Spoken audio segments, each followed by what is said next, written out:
Assalamualaikum, salam sejahtera dan salam negaraku Malaysia daripada Kubal 4. Aida Syahira, Muhammad Ibrahim, Muzafira Murni, Nur Hasnita, Nur Nadiah Najwa, Nur Khalilah, Nurul Ain Katrina, Nurul Sahiraini, Siti Nur Hafizah dan Zairus Fadilah. Patriotisme. Apakah yang dimaksudkan oleh patriotisme? Mari kita sama-sama lihat definisi patriotisme. Patriotisme bermaksud semangat cinta tanah air. Pengertian patriotisme, sikap untuk selalu mencintai atau membela tanah air, seorang pejuang sejati, pejuang bangsa yang mempunyai semangat sikap dan perilaku cinta tanah air, di mana ia sudi mengorbankan segala-galanya, bahkan jiwa demi kemajuan, kejayaan dan kemakmuran tanah air. Jenis-jenis patriotisme. Patriotisme terbagi kepada dua, patriotisme rasmi dan patriotisme peribadi. Jadi, bagaimana untuk kita memupuk semangat patriotisme ya? Baiklah, yang pertama, memperbanyakkan kempen patriotisme secara besar-besaran di media elektronik dan media massa. Yang kedua, menghayati dan mengamalkan prinsip rukun negara.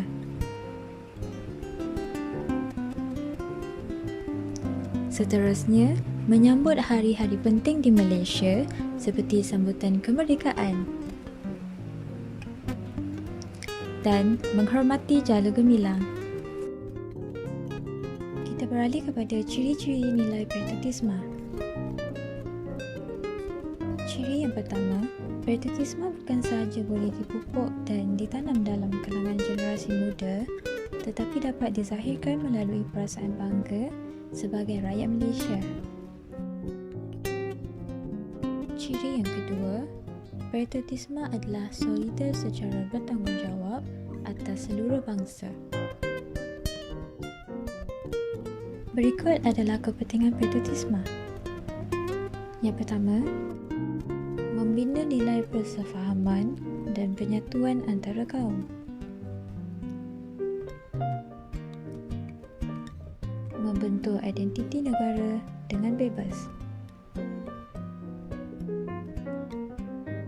Memastikan kemerdekaan negara terpelihara.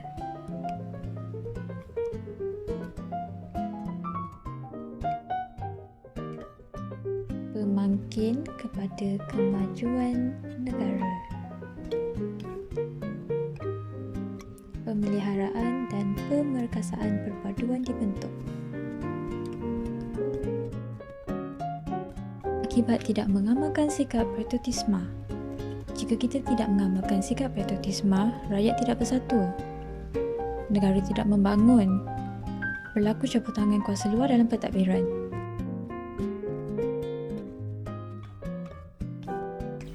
Tokoh-tokoh kemerdekaan.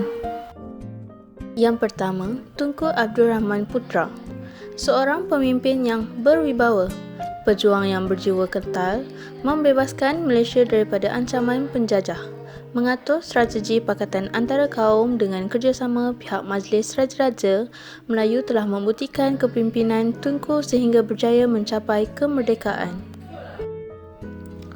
Yang kedua, Tun Sir Henry H.S. Lee. Beliau memainkan peranan yang penting dalam penubuhan MCA.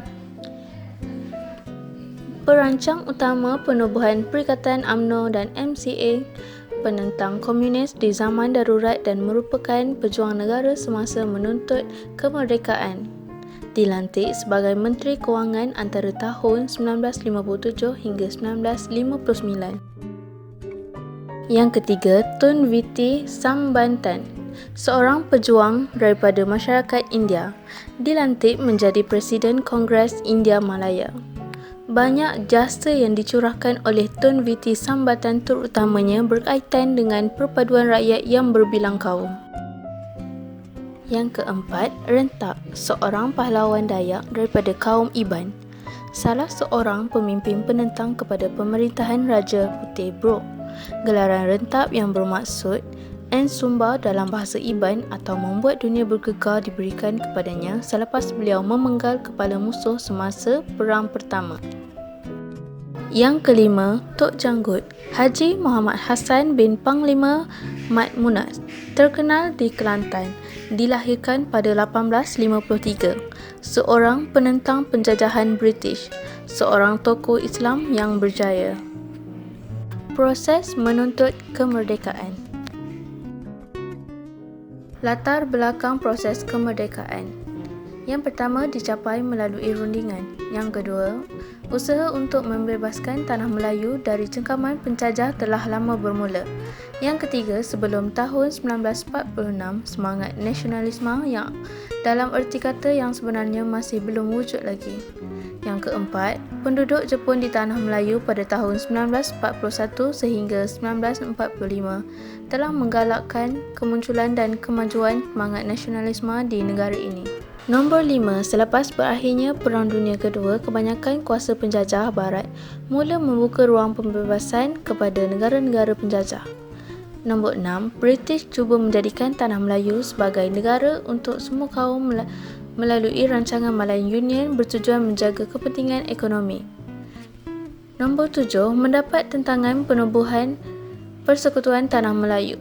Nombor 8, British bersedia merundingkan soal pemberian taraf berkerajaan sendiri kepada Tanah Melayu sebagai langkah kemerdekaan. Malayan Union.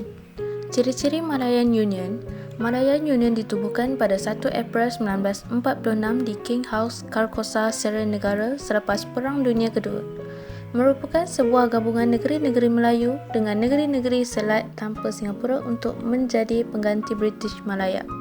Terdiri daripada Majlis Perundangan dan Majlis Mesyuarat Kerajaan yang diketuai oleh seorang Gubernur British.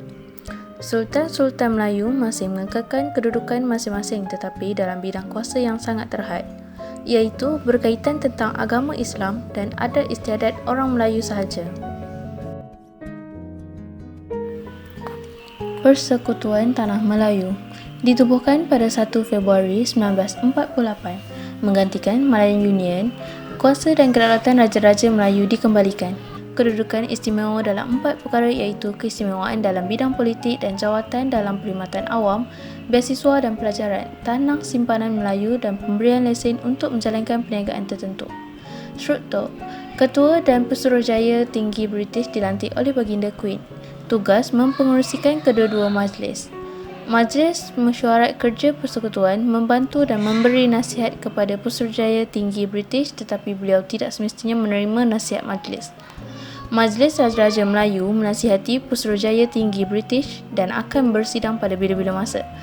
Pengerusi persidangan salah seorang dari 9 orang raja sahaja. Darurat di Tanah Melayu berlaku dari tahun 1948 sehingga 1960. Pengisytiharan darurat pada tahun 1946 adalah disebabkan oleh keadaan politik yang semakin meruncing ekoran kebangkitan golongan radikal Melayu bukan Melayu.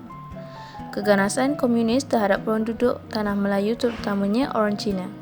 Berlaku pelancaran gerakan bersenjata secara gerila untuk mendapatkan kemerdekaan. Langkah-langkah menamatkan darurat. Yang pertama, menggerakkan kira-kira 40,000 orang tentera termasuk regimen askar Melayu dan askar Gurkha dan menghapuskan komunis. Yang kedua, polis British dan mata-mata gelap ditambah. Yang ketiga, memperkenalkan home guard di kampung-kampung. Yang akhir sekali, penghormatan negara dan polis khas dibentuk. Kesan darurat. Yang pertama, politik. Pemimpin politik berhaluan kiri dipenjarakan dan pertubuhan mereka dibubarkan. Yang kedua, sosial. Memperkenalkan sistem kad pengenalan. Yang ketiga, ekonomi. Pertumbuhan ekonomi terbantut. Kerjasama antara kaum. British telah memberi syarat supaya kerjasama kaum diadakan jika Tanah Melayu ingin mendapatkan kemerdekaan. Tujuannya menjamin kestabilan politik, keharmonian masyarakat, memastikan pertumbuhan ekonomi dan pelaburannya di Tanah Melayu. Sistem ahli diperkenalkan pada tahun 1951 untuk melatih orang Melayu dan kaum lain dalam pentadbiran Tanah Melayu. Dicetus oleh Dato' On Jaafar yang disokong oleh pihak Pesuruhjaya Tinggi British dan Majlis Raja-Raja Melayu. dilaksanakan pada bulan April 1951 hingga Jun 1955. Suatu sistem pentadbiran yang berbentuk sebuah kabinet tanpa pilihan raya. Sistem kabinet bayangan. Kronologi mencapai kemerdekaan. 27 Julai 1955, pilihan raya Persekutuan pertama diadakan. 10 Ogos 1955, Tunku Abdul Rahman membentuk kabinet pertama. 18 Januari sehingga 6 Februari 1956, Tunku Abdul Rahman mengetuai rombongan. 8 Februari 1956, Perjanjian Merdeka telah dimeterai.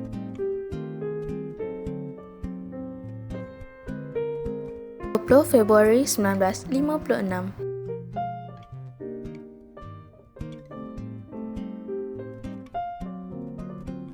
(21 Mac 1956).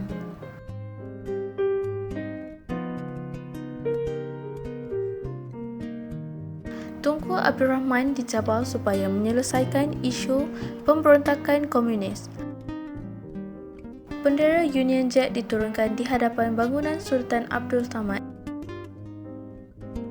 31 Ogos 1957, pengisytiharan kemerdekaan. Merdeka! Merdeka! Merdeka! Merdeka!